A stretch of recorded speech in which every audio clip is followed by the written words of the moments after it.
तो चलिए आगे बढ़ते हैं हमारे आज के दिन के इस तीसरे वीडियो की तरफ। इसके पहले भी दो वीडियो आज के दिन हम पब्लिश कर चुके हैं। वो दोनों अगर वीडियो अब तक आपने नहीं देखे तो चाहिए तो चैनल के वीडियो सेक्शन में जाकर उन दोनों वीडियो को देख सकते हो।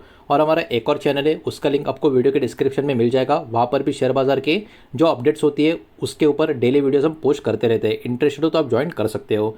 तो देखिए, इंडिया का बायोफार्मा के ऊपर एक बहुत ही बड़ा खबर यहाँ पर निकल कर आ रहा है। तो एक्चुअली चल कर है उसको एकदम सिंपल वे से यहाँ पर मैं आपके सामने एक्सप्लेन करने वाला हूँ। इंडिया अभी के टाइम फोकस कर रहा है एडवांस मेडिसिन के ऊपर, खास करके यहाँ पर बायोलॉजिस्ट और बायोसिमिलर्स की बात हो रही है। इस बात को यहाँ पर आप ध्यान में रखें, ये अपने आप में काफ़ी बड़ी अपडेट आपको देखने को मिलेगी।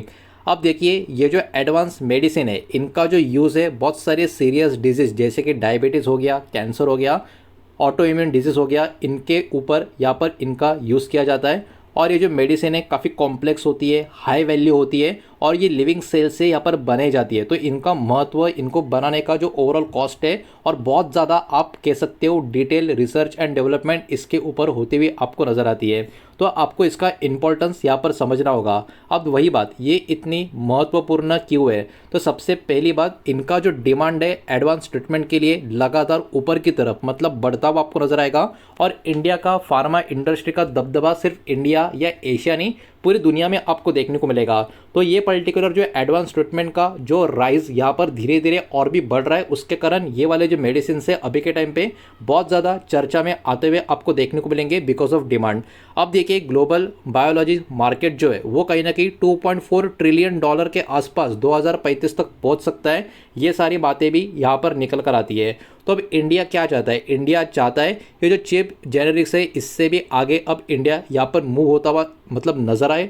उसके अलावा हाई वैल्यू फार्मा लीडर ये पूरी दुनिया के सामने आने वाले समय में अपने आप को देखना चाहता है। तो कहीं ना कहीं हमारी कंट्री के बारे में ये जो अपडेट यहाँ पर निकल कर आ रही है अपने आप में काफ़ी पॉजिटिव है यहाँ से आने वाले कुछ समय के लिए। अब देखिए, ये बायोफार्मा शक्ति हब ये एक्चुअली है क्या, इसको ज़रा यहाँ पर हम समझ लेते हैं। तो गवर्नमेंट का इनिशिएटिव है बूस्ट करने का, जो मैन्युफैक्चरिंग है उसको, इनोवेशन को और मार्केट को और भी एक्सपांड करने का। अब जो मार्केट की बात हो रही है तो सिंपल सी बात है, यहाँ पर बायोसिमिलर्स बायोफार्मा की इंडस्ट्री की हम बात कर रहे हैं। तो गवर्नमेंट का ये इनिशिएटिव यहाँ पर आपको देखने को मिलेगा, जिसके लिए गवर्नमेंट ने जो इन्वेस्टमेंट यहाँ पर प्लान किया है वो है दोस्तों अराउंड 10,000 करोड़ का। और ये अगले 5 साल के लिए यहाँ पर बात निकल कर आ रही है। तो देखिए, अमाउंट भी काफ़ी बड़ा है, टाइमलाइन भी काफ़ी अच्छा खासा यहाँ पर आपको देखने को मिलेगा। और इसका जो एंड गोल है वो वही है कि इंडिया को ट्रांसफॉर्म करना एक वॉल्यूम प्रोड्यूसर से वैल्यू क्रिएटर की तरफ। तो अपने आप में इंडिया अपना एक लेवल ऊपर की तरफ अपग्रेड करने की तैयारी कर रहा है, ऐसा इसका मतलब यहाँ से आप मानकर चल सकते हो। अब दोस्तों इतना ही नहीं, इसके साथ साथ जो ओवरऑल इकोसिस्टम है उसको भी डेवलपमेंट करने का प्लान यहाँ पर बनता हुआ आपको नजर आएगा। नए फार्मा का एजुकेशन पुश यहाँ पर आगे करने का प्लान निकल कर आ रहा है, जिसमें 3 नए नेपियर इंस्टीट्यूट्स यहाँ पर होते हुए नजर आएंगे। ये वाला बात यहाँ पर निकल कर आ रहा है। इतना ही नहीं, जो पहले से उसमें से 7 यहाँ पर अपग्रेड होते हुए आपको देखने को मिलेंगे। ये वाली भी खबर यहाँ पर निकल कर आ रही है। क्लिनिकल ट्रायल्स में इंप्रूवमेंट होते हुए देखने को मिलेंगे। 1000 से भी ज़्यादा सर्टिफाइड ट्रायल साइट्स होगी। ये भी अपडेट इसी पर्टिकुलर प्रोजेक्ट के अंदर या आप कह सकते हो अपडेट के अंदर हमको देखने को मिल रही है। और उसके अलावा CDSCO के थ्रू जो ओवरऑल रेगुलेशन है उनको भी काफ़ी मजबूत किया जाएगा। CDSCO का फुल फॉर्म यहाँ पर आप आराम से पढ़ सकते हो। तो कहीं ना कहीं अभी के टाइम पे गवर्नमेंट या ओवरऑल जो कंट्री का हमारा जो फोकस बना हुआ है बायोसिमिलर बायोफार्मा, आप कह सकते हो इस इंडस्ट्री का पूरा इकोसिस्टम का डेवलपमेंट का प्लान के ऊपर बनता हुआ आपको नजर आएगा। अब देखिए, ग्लोबल कंपटीशन की अगर यहाँ पर हम बात करें तो इंडिया यहाँ पर किस किस से कम्पीट करेगा, इस बात के ऊपर भी आपको यहाँ पर ध्यान देना है। बिकॉज सामने जो कंट्रीज़ है वो कोई छोटी कंट्रीज़ नहीं है। अमेरिका, यूरोपियन यूनियन की बात हो रही है, चाइना का यहाँ पर नाम आपको देखने को मिलेगा।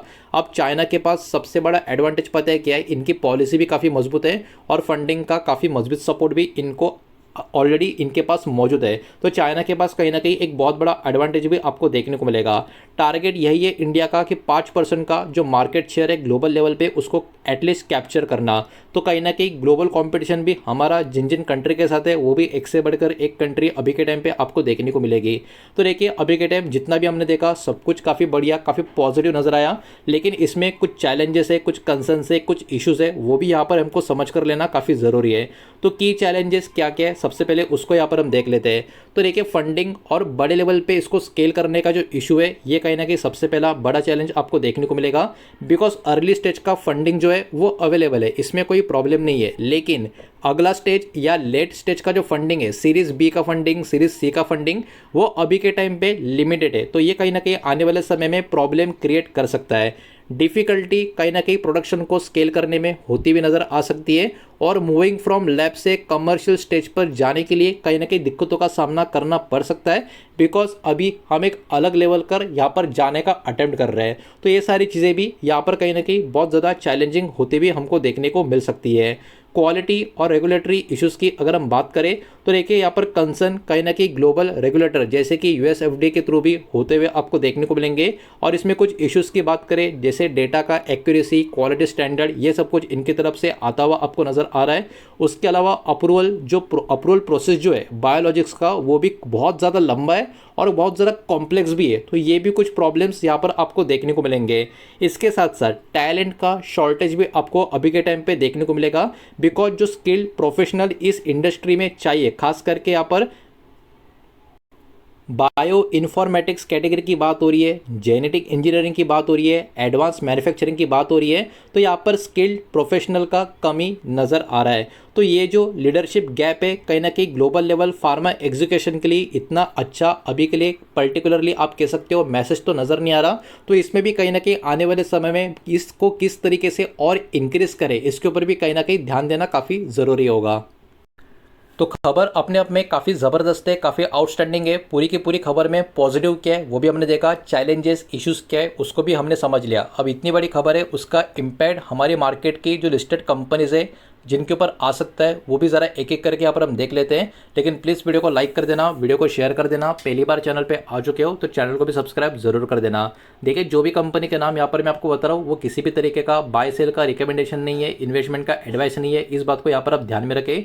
जो भी ये न्यूज़ है, जो भी ये खबर है, उससे कनेक्टेड पोटेंशियली इम्पैक्टेड कंपनीज का नाम सिर्फ और सिर्फ यहाँ पर मैं आपको बता रहा हूँ।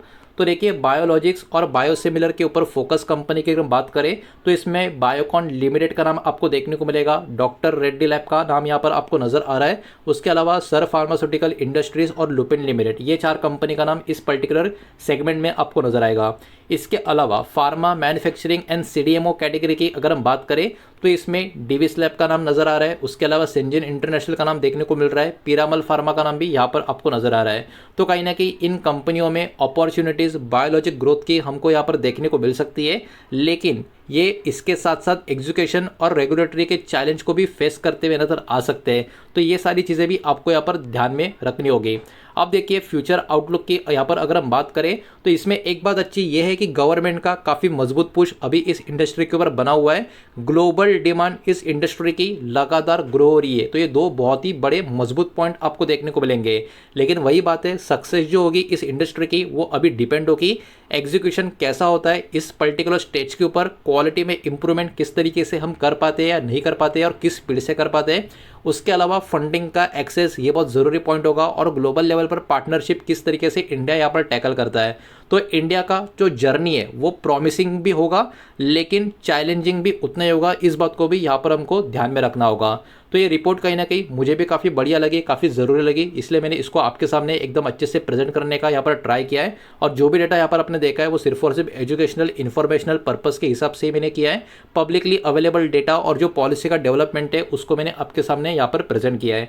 किसी भी तरीके का स्टॉक का एडवाइस, रिकमेंडेशन, इन्वेस्टमेंट एडवाइस मैं आपको नहीं दे रहा हूँ, ना ही मैंने दिया है। ये बात भी यहाँ पर आप ध्यान में रखें। उम्मीद करता हूँ वीडियो समझ आया होगा, पसंद आया होगा तो वीडियो को लाइक करें, दोस्तों शेयर करें। पहली बार चैनल पे आ चुके हो तो सब्सक्राइब भी कर देना। और कोई भी स्टॉक में निवेश करने से पहले खुद की स्टडी रिसर्च जरूर करें, फाइनेंशियल रिजर्व की सलाह जरूर लें। मिलते हैं नेक्स्ट वीडियो में, धन्यवाद।